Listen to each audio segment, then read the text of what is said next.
नमस्कार दोस्तों, मैं हूं अमिताभ आनंद और आज फिर से द हिंदू एडिटोरियल के एक नए लेसन के साथ मैं प्रस्तुत हूं।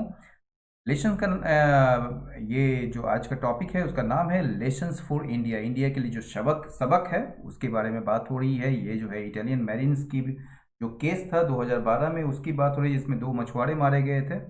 उसी को लेकर जो है फैसला आया है। ये जो है वो इंडिया के लिए एक सबक है, तो वो देखना है। द इटालियन मैरिन्स केस, ये जो इटालियन मैरिन्स मैरिन्स का मतलब क्या होता है? जो मरीन्स होते हैं जो समुद्र से संबंधित होते हैं और जिनमें जो है कह सकते हैं कि जो नौसैनिक जिसको कह सकते हैं आप। तो इटालियन मैरिन्स केस, जो इटालियन के जो मरीन्स के जो मामले हैं, meets with a disappointing end. ये जो है इसकी, ये जो है meets with a disappointing end का मतलब होता है क्या? ये इसका जो नतीजा जो है वो डिसअपॉइंटिंग हुआ, यानी कि बड़ा निराशाजनक रहा। यानी कि इसकी जो समाप्ति हुई वो बड़ा निराशाजनक हुआ। As India loses try right to trial, क्योंकि इंडिया जो है वो क्या कर रहा है, लूज किया अपना राइट टू ट्रायल का। ट्रायल का मतलब क्या होता है? सुनवाई करना या फिर मुकदमा चलाना। तो जो उसके अधिकार है इंडिया का, वो उस अधिकार को खो दिया। और यहाँ पर जो है ये पहले की घटना है, यहाँ पर लॉस्ट होना चाहिए था। लेकिन मैं आपको ये बता दूं कि कोई भी हेडलाइन जो है वो प्रेजेंट सिंपल में ही लिखा जाता है। ठीक है, इस वजह से है यहाँ पर लूजेस है या फिर मिट्स है, आप देख रहे हैं। ठीक है। The long quest for justice for the two Kerala fishermen shot dead by Italian marines from the Enrica Laxi, about 20.5 nautical miles off India's coast in February 2012, has ended in disappointment। यानी कि ये जो लंबी तलाश जो थी न्याय के लिए, for the two Kerala fisherman, दो केरल के मछुआरों के लिए जो एक न्याय की जो लंबी तलाश थी। ठीक है, वो मछुआरे जो कि मारे गए थे इटालियन मैरिन्स मरीन्स के द्वारा। ठीक है ना, फ्रॉम द एनरिका लैक्सी। ये जो एनरिका लैक्सी जो कि एक पोत था, एक जहाज था, उसमें जो दो मतलब कि इटालियन मैरिन्स थे। ठीक है, वो उनके द्वारा शॉट डेट किया गया, उनके द्वारा जो गोली चलाई गई, जिससे दो केरला फिशरमैन मारे गए थे। तो उनके लिए जो जस्टिस की जो तलाश थी, जो खोज थी, एक लंबी तलाश, वो जो है about 20.5 nautical miles off India's coast, यानी कि भारतीय समुद्री तट जो है उससे 20.5 नॉटिकल माइल्स, यानी कि ये जो समुद्री मील दूर, मतलब कि भारतीय तट से भारतीय जो तट होते हैं उससे 20.5 यानी 20.5 नॉटिकल माइल्स दूर। ऑफ मतलब दूर, ठीक है ना, उससे अलग। ऑफ मतलब दूर या अलग। ठीक है, 20.5 मील्स मतलब नॉटिकल माइल्स दूर, जो एनरिका लैक्सी के द्वारा जो है, जिसमें दो इटालियन मैरिन्स थे, उनके द्वारा जो उनके द्वारा जो मारा गया था, मतलब उनके द्वारा जो गोली चलाई गई थी जिसमें मारे गए थे दो केरला फिशरमैन। ठीक है ना, उनके लिए जो एक लंबी तलाश चल रही थी, एक लंबी खोज चल रही थी, एक लंबा प्रयास चल रहा था जस्टिस के लिए, जो कि घटना घटी थी कब? फरवरी 2012 में। हैज़ एंडेड, ये जो इसके लिए आया है हैज़ एंडेड। ठीक है ना, हैज़ एंडेड इन डिसअपॉइंटमेंट, यानी कि वो जो समाप्ति हुई निराशाजनक समाप्ति हुई, यानी कि निराश। आप जो है उसमें कुछ आपको हाथ नहीं लगा, एकदम निराशाजनक हुआ। ठीक है ना। अन इंटरनेशनल आर्बिट्रेशन कोर्ट, एक जो इंटरनेशनल आर्बिट्रेशन कोर्ट है आपका, ठीक है ना, यानी कि ये कह सकते हैं आप इसको एक अंतर्राष्ट्रीय आर्बिट्रेशन का मतलब होता है मध्यस्थता करने वाला। ठीक है ना, बीच बिचाव या मध्यस्थता। तो देखिए, एक होता है आर्बिट्रेरी। ठीक है ना, आर्बिट्रेरी का मतलब होता है मनमाना, कुछ भी हुआ और यह वो आप कर दिए, आर्बिट्रेरी डिसीजन जैसे बोलते हैं। लेकिन आर्बिट्रेशन का जो मतलब होता है, आर्बिट्रेट से बनता है। तो आर्बिट्रेट का मतलब या आर्बिट्रेशन का मतलब होता है मध्यस्थ करने वाला। तो ये जो इंटरनेशनल आर्बिट्रेशन कोर्ट है उसने फैसला दिया, ठीक है, कि इंडिया का जो है कोई जुरिस्डिक्शन नहीं है, कोई अधिकार नहीं है, does not have jurisdiction to try the marines, यानी कि मैरीन्स पर मुकदमा चलाने का कोई अधिकार नहीं है, या उस पर सुनवाई करने का कोई अधिकार नहीं है। ट्राई मतलब सुनवाई करना या मुकदमा चलाना, ठीक है ना। हु, जो ये दो मैरीन्स जो है, इट हेल्ड, इट मतलब हो गया आपका इंटरनेशनल आर्बिट्रेशन कोर्ट, ठीक है ना। इट हेल्ड, इसने माना, वर इंटाइटल्ड, वो अधिकृत थे, ये जो कौन मरीन्स जो थे वो अधिकृत थे इम्यूनिटी के लिए, यानी कि प्रोटेक्शन के लिए, ठीक है ना। वो सुरक्षित मतलब कि क्योंकि वो जो है उसको इम्यूनिटी प्राप्त था। इम्यूनिटी जो होता है, आप देखिए इम्यून से बना है। इम्यून मान लीजिए आपके शरीर में, आपका जो शरीर में जो इम्यूनिटी लेवल जो है या बहुत ही ज़्यादा है, या आपको इम्यून किया गया है कोई डिजीज़ के कारण, जैसे आप वैक्सीन ले लेते हैं, तो मान लीजिए अभी कोरोना वैक्सीन जो है वो आ गया और आप जो है वो वैक्सीन ले लेते हैं, तो अपने आप को इम्यून कर लेते हैं, यानी कि प्रोटेक्ट कर लेते हैं कोरोना वायरस के खिलाफ। तो इम्यूनिटी मतलब एक तरीके से प्रोटेक्शन मिलता है किसी को कि आपको उस पर जो है लीगल एक्शन नहीं लिया जाएगा उस पर, ठीक है। तो हु इट हेल्ड, जिसको कि इन्होंने माना कि वो जो थे अधिकृत थे इम्यूनिटी के प्रोटेक्शन के, एज दे वर एक्टिंग, क्योंकि वो जो है काम कर रहे थे on behalf of A state, क्योंकि वो जो है किसी देश के खातिर काम कर रहे थे, या किसी देश की तरफ से काम कर रहे थे, या एक राज्य की तरफ से काम कर रहे थे। ऑन बिहाफ ऑफ मतलब उसके तरफ से या उसकी ओर से। ये जो परमानेंट कोर्ट ऑफ आर्बिट्रेशन है, ठीक है ना, पीसीए जिसको कहते हैं, इसको अस्थाई न्यायालय मध्यस्थता कहिए, तो इससे अच्छा है कि आप परमानेंट कोर्ट ऑफ आर्बिट्रेशन ही पढ़िए इसको, ठीक है ना। परमानेंट कोर्ट ऑफ आर्बिट्रेशन आगे से जो है पीसीए आपको मिलेगा।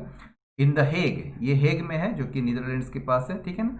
ये जो है परमानेंट कोर्ट ऑफ आर्बिट्रेशन जो कि हेग में है, उसने स्वीकार किया, एडमिट किया that both India and Italy had concurrent jurisdiction, उस समवर्ती अधिकार है दोनों का, in the matter, इस मैटर, इस मामले में दोनों का समवर्ती मतलब एक ही, happening at the same time या existing at the same time मतलब एक ही समय में दोनों का होना, यानी कि इटली का भी और इंडिया का भी अधिकार है इस मैटर में।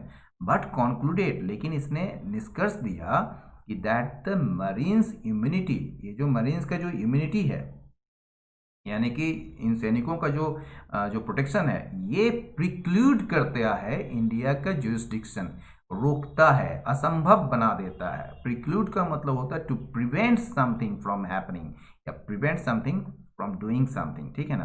तो प्रिक्लूड या टू मेक इट इम्पॉसिबल, यानी कि ये जो है इंडिया के जुरिस्डिक्शन को रोक देता है यहाँ पर, इसका इम्यूनिटी को, ठीक है ना। इन इंडियाज फेवर, अब देखिए भारत के पक्ष में क्या है, भारत के पक्ष में जो है पीसीए ने पाया, यानी कि जो परमानेंट कोर्ट ऑफ आर्बिट्रेशन ने वो पाया, क्या पाया कि that the Italian vessel, vessel का मतलब क्या होता है, वेसल का मतलब होता है जहाज, पोत, या एक वेसल का जो मतलब होता है बर्तन भी होता है, और वेसल जो होता है जैसे आपके धमनी होते हैं ना, जैसे वेजल जिसको कहते हैं, जिसमें जैसे blood vessels that leads to your heart, ठीक है ना, वो उसमें अगर ब्लॉकेज आ जाता है तो हार्ट अटैक होता है, तो वो वेजल कहा जाता है उसको भी। तो यहाँ पर जो है वेजल वो क्या है, जहाज है। तो ये जो उसने पाया पीसीए ने कि जो इटालियन वेजल थे, जो इटालियन जहाज थे या पोत थे, had violated the right and freedom of navigation of the Indian fishing vessel under UNCLOS, ठीक है। इसने क्या पाया कि इटालियन वेजल्स जो है उसने क्या किया, उल्लंघन किया था किस चीज को, the right and freedom of navigation of the Indian fishing vessel under UNCLOS, यानी कि UNCLOS के तहत इंडियन फिशिंग वेजल, यानी कि भारतीय जो मछली मारने का या मछली पकड़ने का जो जहाज होते हैं, उसका जो नेविगेशन का फ्रीडम और नेविगेशन का जो राइट है, यानी कि उसकी स्वतंत्रता और उसका जो अधिकार का क्या किया था, ये इटालियन वेजल ने उल्लंघन किया था। यानी कि इसने उल्लंघन किया किस चीज का, राइट एंड फ्रीडम, यानी कि अधिकार और स्वतंत्रता किस चीज का, navigation of the Indian fishing vessel, यानी कि इंडियन फिशिंग वेसल का जो नेविगेशन करने का जो राइट और फ्रीडम का उल्लंघन किया अंडर UNCLOS, यानी कि UNCLOS के तहत। एंड दैट द एक्शन, और ये जो कार्रवाई है which caused loss of lives property and harm, ठीक है ना, जिसकी वजह से जो है जाने गई, जान माल का नुकसान हुआ। ये जो है ये एक्शन जो है मेरिटेड, मेरिटेड कॉम्पनसेशन, मेरिटेड का मतलब डिजर्व, ये जो है ये कॉम्पनसेशन के हकदार हैं, ये मतलब इसमें कॉम्पनसेशन मिलना चाहिए, यानी कि हर्जाना या मुआवजा मिलनी चाहिए, दैट एक्शन, ठीक है ना। It asks the parties to consult each other on the compensation due to India as a result. इसने कहा पार्टी को, यानी कि दोनों पक्षों को कहा कि परामर्श करे, एक दूसरे से मिलकर कंसल्ट करे, संपर्क में आए, किस चीज को लेकर, on the compensation due to India as a result, परिणाम स्वरूप, इसके मतलब कि इसके परिणाम स्वरूप जो है, जो ये इसके कारण जो हुआ है, जो कॉम्पनसेशन होना है, ठीक है ना। ये ड्यूटी को मतलब ये मत समझिएगा बिकॉज ऑफ, यहाँ ड्यू टू का मतलब बिकॉज ऑफ नहीं है, ये ड्यू और टू अलग है, ठीक है ना। ड्यू टू एक साथ जो होता है उसका मतलब होता है बिकॉज ऑफ, यहाँ पर ड्यू का मतलब क्या हुआ, एक तरीके से ऑड हुआ, OWED, ठीक है ना, OWED, यानी कि बकाया या फिर देय, ठीक है ना, यानी कि उसके प्रति आप जो है इंडिया के प्रति जो आपको देय करना है, यानी कि उसके प्रति आप कहीं ना कहीं बकाया है, ठीक है। तो इंडिया को जो दिया जाना है, जो कॉम्पनसेशन को, ठीक है ना, तो इसने जो कहा, ये जो PCA ने क्या कहा, दोनों पार्टी को कहा कि कंसल्ट करे एक दूसरे से, इस चीज को लेकर, कॉम्पनसेशन को, जो कि इंडिया को दिया जाना है, ड्यू टू इंडिया मतलब जो कि इंडिया को दिया जाना है एज ए रिजल्ट, इसके परिणाम स्वरूप।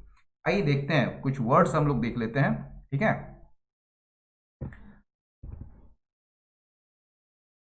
ये देखिए, कॉन्करेंट का मतलब happening at the same time, समवर्ती एक साथ होने वाला हो जाता है। प्रिक्लूड टू प्रिवेंट समथिंग या और मेक इट इम्पॉसिबल, ये देख ही लिए, नेविगेशन नौ परिवहन होता है। ड्यू का मतलब देख लीजिए, एक तो होता है एक्सपेक्टेड, यानी कि नियत होना, जैसे आपका से what time is the next बस ड्यू, यानी कि कब है अगला बस जो है वो कितने बजे नियत है या कितने बजे आने आया है, ठीक है। एक टाइम होता है, मतलब कि उसका जो उम्मीद है या उसकी जो आशा है कि इतने बजे आना है, तो एक्सपेक्टेड टू हैपन, अराइव और एट ए पर्टिकुलर टाइम, या the next meeting is due to be held, वो जो होने हैं इन 3 months टाइम, 3 महीने के समय अंतराल में, ठीक है ना। एक देखिए ऑड होता है एज अ डेब्ट और एज अ राइट, यथोचित या बकाया या देय होता है, जैसे our thanks are due to everyone, यानी कि हमारा थैंक्स जो है वो सभी के लिए है, हमारा धन्यवाद जो है वो सभी के लिए, सभी को मतलब कि ये है, मतलब उसको एक तरीके से यथोचित है या सभी को देना तय है एक तरीके से, ठीक है। और आगे बढ़ते हैं, तो मोर सिग्निफिकेंटली, इससे भी ज़्यादा महत्वपूर्ण जो है, द PCA रिजेक्टेड, PCA ने रिजेक्ट कर दिया किस चीज़ को, अ की आर्ग्यूमेंट बाय इटली, इटली के एक महत्वपूर्ण तर्क को इसने रिजेक्ट कर दिया कि ये आर्ग्यूमेंट क्या था, इंडिया जो है bye leading the Italian vessel into its territory, यानी कि इंडिया क्या किया कि इटालियन जहाज को जो है अपने क्षेत्र में ले जाकर, लीडिंग मतलब ले जाकर, एंड अरेस्टिंग द मरीन्स, और मरीन्स को अरेस्ट करके इंडिया ने क्या किया, वायलेट कर दिया ऑब्लिगेशन को, अपने दायित्व को, इंडिया जो है, इट्स मतलब इंडिया का, तो इंडिया जो है वायलेट, उल्लंघन किया किस चीज को, अपने दायित्व का, दायित्व किस चीज का था, तो to cooperate with the measures, यानी कि उन उपायों के साथ सहयोग करना जिससे कि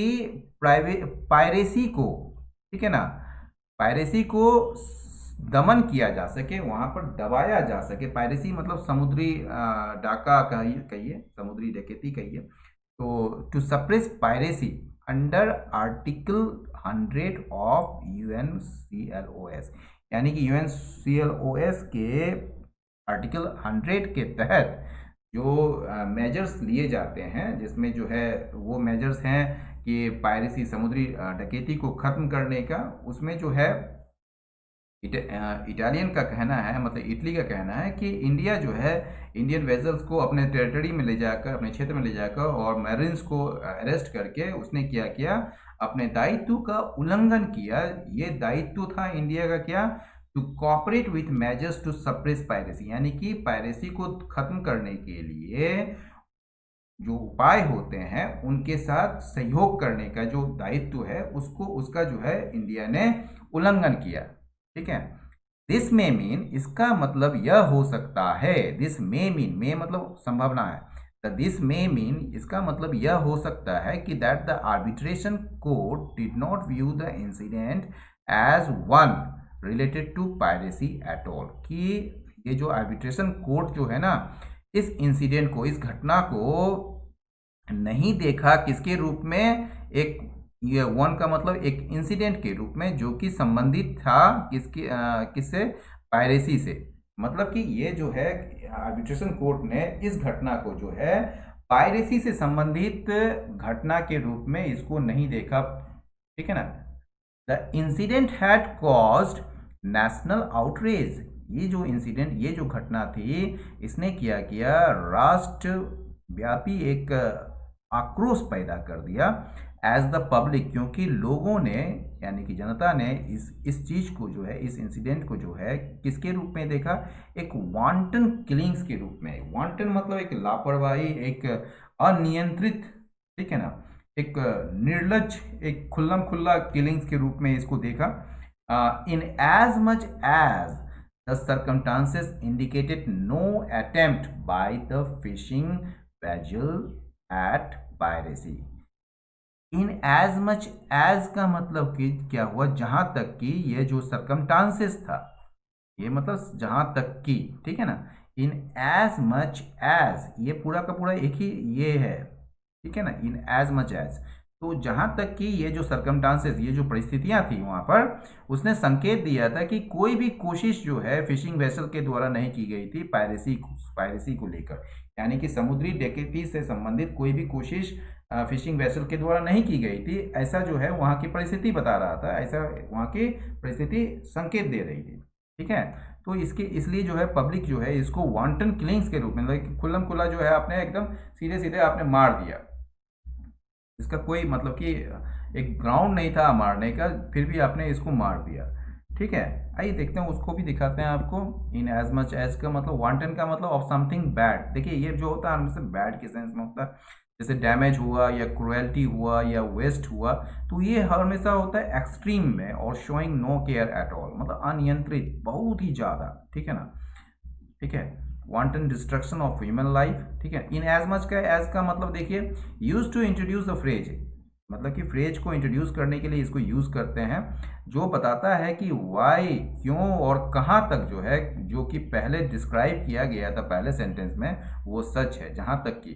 ठीक है ना, आइए देखते हैं, तो वही चीज़ है, the incident had cause national outrage as the public so these as wanton killings in as much as, वहाँ तक कि या जहाँ तक कि, मतलब कि ये जो पहले का स्टेटमेंट है कि इसको वांटन किलिंग्स क्यों देखा जा रहा है, तो ये उतना ही सच है कि जहाँ तक कि सर्कमस्टांसेस ने इंडिकेट किया था कि ये जो अटेम्प्ट जो था, ठीक है, मतलब इंडिकेटेड नो अटेम्प्ट, कोई भी अटेम्प्ट जो है वो फिशिंग वेसल के द्वारा जो है पायरेसी को लेकर नहीं की गई थी।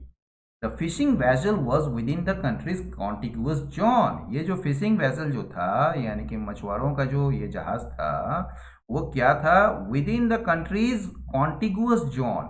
कॉन्टिग्यूअस जोन का मतलब क्या होता है, एक तरीके से आप कहिए नेबरिंग, यानी कि ऐसे जोन में, ऐसे क्षेत्र में जो कि बहुत ही सटा हुआ है, एकदम समीपस्थ या लगा हुआ, मतलब नेक्स्ट टू और टचिंग अनदर, यानी कि आपके जस्ट बगल में या आपका जो दूसरे को टच कर रहा हो। ठीक है ना, कॉन्टिग्यूअस कहते हैं। ठीक है, नेबरिंग इसका सिनोनिम है।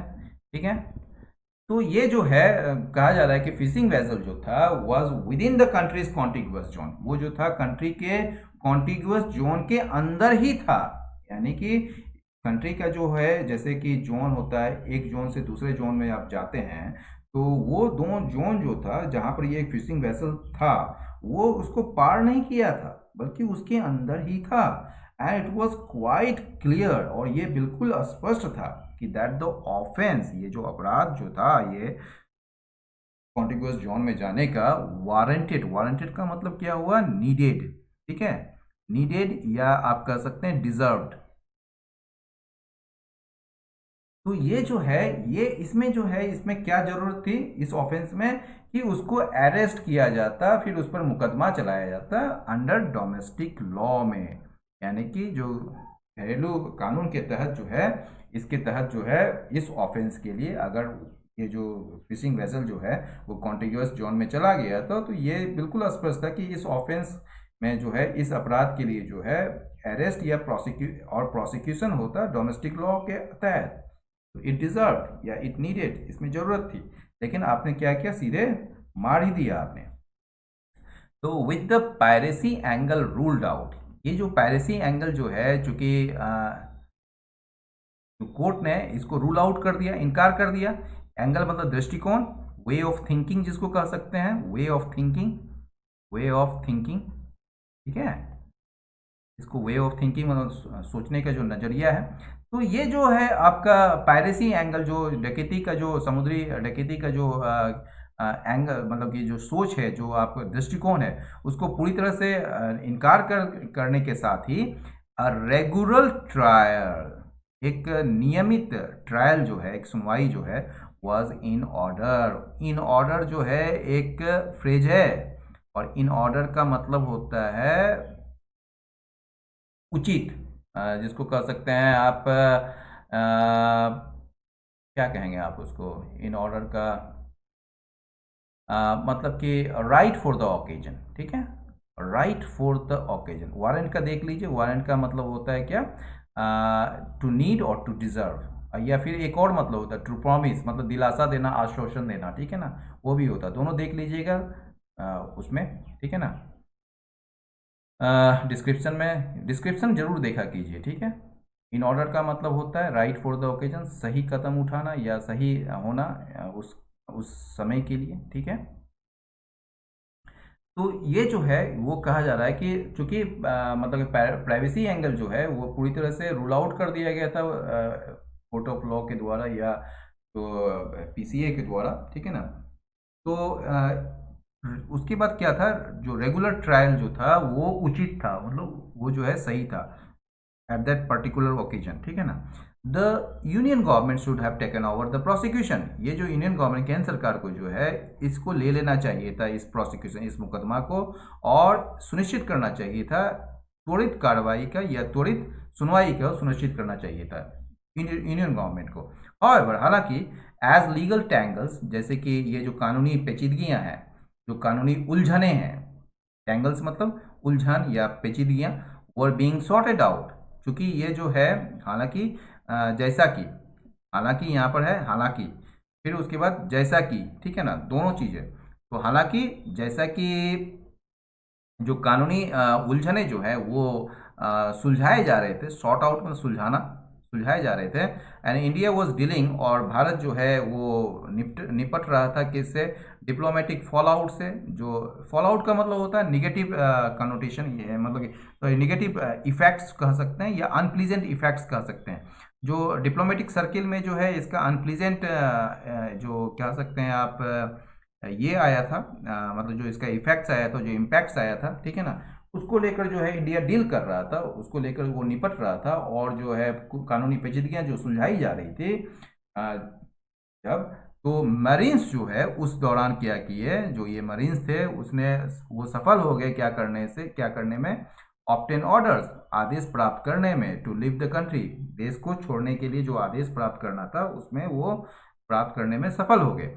The supreme court ruled that only the centre and not Kerala can prosecute the marines. ये सुप्रीम कोर्ट जो है उसने फैसला दिया कि केवल सेंटर, केवल केंद्र सरकार ही, न कि केवल मतलब केरला जो है, मतलब केरला नहीं बल्कि केंद्र सरकार जो है इस चीज़ को, मतलब कि मरीन्स को जो है वो प्रोसिक्यूट कर सकती है, उस पर मुकदमा चला सकती है।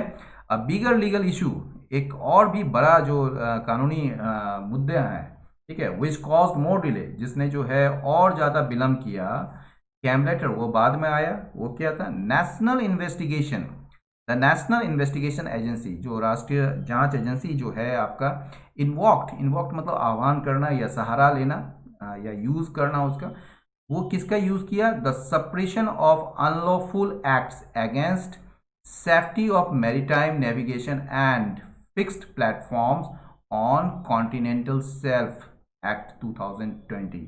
ये यहाँ से लेकर यहाँ तक जो है ना एक कानून है, ये याद इसको समझिएगा। अब इसको हम समझाते हैं आपको क्या है, धीरे धीरे सब वाक्य मतलब इसको तोड़िए। कॉन्टिनेंटल शेल्फ मतलब होता है महाद्वीपीय जल सीमा जिसको कह सकते हैं, यानी कि आपके समुद्र तट से जो जुड़ा हुआ जो सीमाएं हैं, ठीक है ना, यानी कि जो बॉटम ऑफ द सी होता है, ठीक है ना, वो जो जहाँ पर कम पानी होता है, जहाँ पर जहाज वगैरह नहीं आ पाते हैं, ठीक है, तो वो जो कॉन्टिनेंटल शेल्फ कहा जाता है, जहाँ पर पोर्ट वगैरह बनाया जाता है, ठीक है ना। तो वो जो कॉन्टिनेंटल शेल्फ में जो फिक्स्ड प्लेटफॉर्म है, जैसे पोर्ट वगैरह है, ठीक है ना, वो चीज़ हो गया। और मैरीटाइम नेविगेशन का मतलब क्या हो गया, सामुद्रिक नौ परिवहन, उसकी सुरक्षा को लेकर जो अनलॉफुल एक्ट्स है या उसका सप्रेशन। तो यहाँ सप्रेशन का मतलब दमन करना, दमन। अनलॉफुल एक्ट्स मतलब कानून के विरुद्ध जो कार्य किए जा रहे हैं उसका। Safety of maritime navigation and fixed platforms on continental shelf act 2002, यानी कि कहा जा रहा है कि ये जो है नेशनल इन्वेस्टिगेशन एजेंसी ने इसका सहारा लिया। किसका सहारा लिया, तो अनलॉफुल एक्ट्स का जो suppression against safety of maritime navigation, इसको ऐसे तोड़िए। मैरीटाइम नेविगेशन यानी कि सामुद्रिक नौ परिवहन, और ये देखिए सेफ्टी ऑफ मैरीटाइम नेविगेशन, इसको एक एक पढ़िए, यानी कि सेफ्टी से दोनों जुड़ा हुआ है, मैरीटाइम नेविगेशन भी जुड़ा हुआ है और fixed platforms on continental shelf भी जुड़ा हुआ है। तो मैरीटाइम नेविगेशन यानी कि सामुद्रिक नौ परिवहन, और जो फिक्स्ड स्थिर प्लेटफॉर्म्स जो होते हैं, फिक्स प्लेटफॉर्म जैसे कि पोर्ट वगैरह जो है ऑन कॉन्टिनेंटल शेल्फ, जो महाद्वीपीय जल सीमा में, ठीक है ना, जल सीमा, महाद्वीपीय जल सीमा या मग्न तट पर जो स्थिर प्लेटफॉर्म जो होते हैं या फिक्स्ड प्लेटफॉर्म होते हैं, उसकी सुरक्षा और मैरीटाइम नेविगेशन की सुरक्षा के विरुद्ध में जो कोई भी अनलॉफुल का एक्ट्स होता है, यानी कि कानून के विरुद्ध या विधि के विरुद्ध जो कोई भी कार्य होता है, उसको दमन करने के लिए जो 2002 में जो कानून बनाए गए थे, जो अधिनियम लाए गए थे, उसका सहारा लिया किसने, उसका यूज किया किसने, नेशनल इन्वेस्टिगेशन एजेंसी ने, ठीक है। This caused a diplomatic Führer, इसने क्या किया, ये जब नेशनल इन्वेस्टिगेशन एजेंसी ने इसका सहारा लिया तो इसके कारण क्या हुआ, दिस मतलब ये जो इसका मतलब ये पूरा वाक्य के लिए आया है यहाँ पर, इसके पहले वाला कि नेशनल इन्वेस्टिगेशन एजेंसी ने इस कानून का जो सहारा लिया, तो इसके वजह से क्या हुआ, डिप्लोमेटिक फ्यूरर हुआ, यानी कि राजनयिक स्तर पर जो है एक क्या कहें कि शोर शराबा हुआ, एक रोष उत्पन्न हुआ, ठीक है ना, रोष। क्योंकि एज मतलब क्योंकि इट प्रोवाइड्स फॉर, क्योंकि ये प्रावधान करता है डेथ पेनल्टी का, यानी कि मृत्यु का, मौत की सजा का ये जो है प्रावधान करता है, ठीक है। द ईयू यानी कि यूरोपियन यूनियन ने थ्रेटन किया, धमकी दी, टू इम्पोज ट्रेड सैंक्शंस, कि व्यापार प्रतिबंध लगाने का उसने धमकी दी यूरोपियन यूनियन ने। अल्टीमेटली अंततः क्या हुआ, इट टुक टाइम, में समय लगा, for this charges to be dropped, यानी कि ये जो आरोप थे, चार्जेस में आरोप को हटाने के लिए, ठीक है ना, इन आरोपों को हटाने के लिए, टू बी ड्रॉप मतलब हटाने के लिए समय लगा इसमें, ठीक है ना। द पीसीएस अवार्ड, अवार्ड मतलब फैसला, ठीक है ना, ये जो पीसीए का जो फैसला है विच इज़ फाइनल, जो कि फाइनल है और इसको एक्सेप्ट कर लिया गया है इंडिया के द्वारा, इज़ अ ह्यूज सेटबैक, एक बहुत बड़ा धक्का है। इसके लिए, फॉर द एक्सपेक्टेशन, उस उम्मीद के लिए जिसमें that the two marines would face a criminal trial in India, ये एक्सपेक्टेशन था कि दोनों मरीन्स जो हैं, ठीक है ना, वो भारत में आपराधिक सुनवाई का सामना करेंगे या उन पर जो है आपराधिक आपराधिक मतलब कि मुकदमा चलाया जाएगा दोनों मरीन्स पर। तो ये जो एक्सपेक्टेशन था उसको जो है एक बहुत बड़ा धक्का लगा। इन द एंड, अंत में इटली जो है वो सफल हो गया, succeeded in taking the matter out of India's hand, Bharat के हाथ से निकालने में जो है इस मामले को वो सफल हो गया। It should now make good on it's commitment.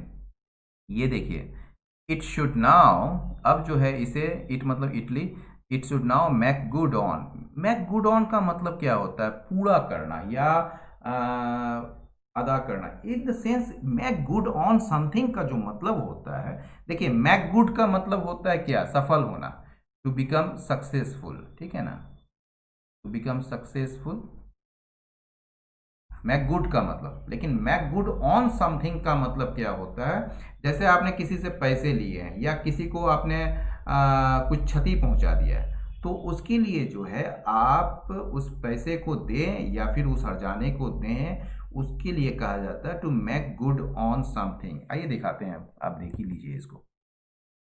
Make good on something का मतलब होता है to do something that you have promise to do. आप वो चीज़ करें जो आपने वादा किया है करने के लिए। For example paying back money, यानी कि उदाहरण के लिए आप जो है पैसा वापस करें जो आप लिए हुए हैं, या फिर paying for the cost of damage, यानी कि उस हर्जाने का कॉस्ट जो है अदा करें जो आपने किया है, ठीक है। तो ये होता है मेक गुड ऑन समथिंग, ठीक है। तो ये जो है it should now make good on it's commitment, तो इसको जो है अपने प्रतिबद्धता, यानी कि जो कमिटमेंट किया है इसने कोर्ट ऑफ लॉ में, ठीक है ना, वो जो उस कमिटमेंट को अब पूरा करना चाहिए।